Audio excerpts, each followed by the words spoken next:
Our expertise at MALDEF is obviously with the Latino student population, and Latino students are more likely to be in segregated schools, functionally segregated schools, are more likely. Our expertise at MALDEF is obviously with the Latino student population, and Latino students are more likely to be in segregated schools, functionally segregated schools, are more likely to be low income, especially the English language learner population, 2/3 of which is low income, and so there is a close correlation between the areas of income and race, but as we argued in a brief before the Supreme Court on the Seattle schools case, there's not equivalence, in fact, and that economics and income is not a proxy for race. But I think the No Child Left Behind disaggregation, I think, is particularly important because it does recognize both it requires disaggregation both by income and by race, and so I think recognizing, and you can draw whatever conclusions that you want to based upon the data that emerges from there about the outcomes of each different student population and the correlations there. I make it a practice never to pretend I can improve upon the comments of my boss, so I'll just defer to you, Wade. Well, your boss said it quite well, actually.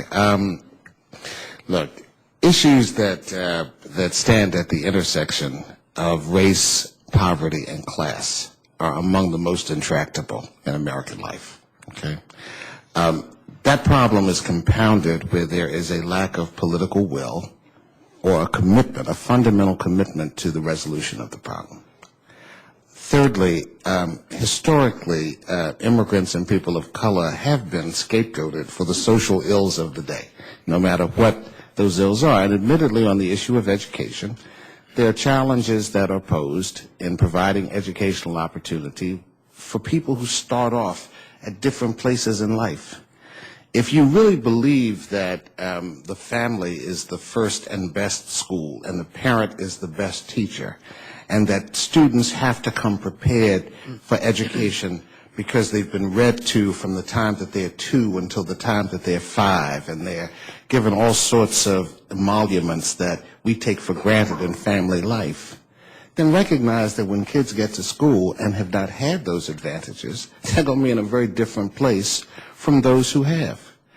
Don't blame teachers and don't blame the teachers' unions for their inability to resolve those problems which are far broader than their capability to address.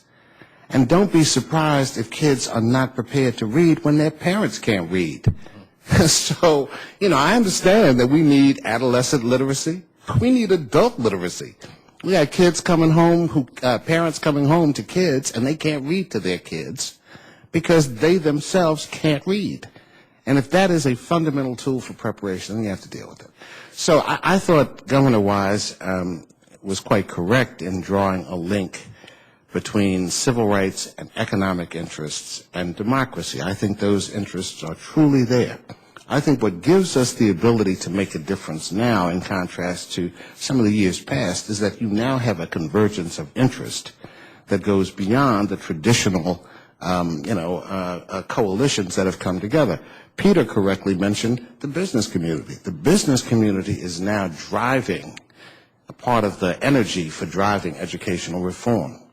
The prohibitive costs of maintaining a criminal justice system that is both unfair and overburdened can't be sustained over time. That's why people are being released right now to make room for more serious offenders. And all I'm saying is that when you take the totality of those circumstances and put them together, this is really a propitious moment in time to make a huge difference. I agree with Bethany completely. It would be a tragedy if that momentum were lost. And I think it's really incumbent upon organizations like ours and a broader constituency of groups not here to really make this more of a political issue with urgency than we have done. So we accept some of the responsibility for that. But I also think that the responsibility rests with the American public generally, which has a sort of daze of apathy around these issues, and that needs to be changed and challenged. Please. I'm Betty Dembrest with the Research Office at the NEA. Richard Rothstein published an interesting article recently about school finance equity and adequacy, and he talked about different types of inequities and argued that there are huge disparities between states and that the higher spending districts in some of the poorer states spend less than the lower spending districts in some of the richer states. So he argued that you could never achieve adequacy across the country without addressing the problem of interstate school finance equity, which would have to be addressed at the federal level. So he made a strong argument, I thought, for a federal role in this area. But I was looking at your plan for success, which, does talk about intrust, which continues, as we have historically, place the burden on the states who can only deal with intrastate and lower inequities. So I'm wondering what you think about this type of argument for a federal role in interstate equalization, and just what you think about it, I guess. I'll just quickly say Goodwin Liu has done a similar analysis, and I think what it tells us that is, among other things, is that Title I, which was actually supposed to be part of the federal response to those inequities, is in many, many places actually exacerbating those inequities. And so I think, I don't know if it'll happen this time around, because anything that involves a Title I formula fight will never be a reauthorized piece of legislation. But there does need to be an honest and deep look at what is it that the feds can do to be meaningful about this addressing of the inequities among the states, not just within the states. I'm not saying this should be instead of Title I. Think Title I addresses a different problem, which is compensatory education. Sure. Whereas the Rothstein argument had to do with the base, above which then you still need Title I. So these are two different programmatic approaches, I think.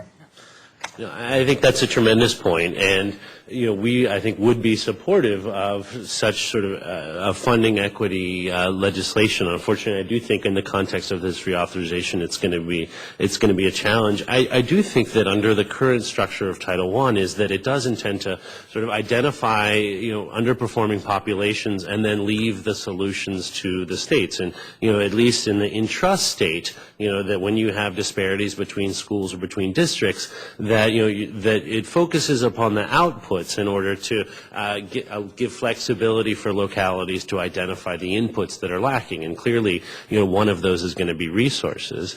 I would also just add to that quickly. I think that in terms of the teaching core, one of the reforms that I would like to see, and I'm not ascribing to this to the campaign necessarily, would be to instantly double teacher pay. We're expecting incredible things out of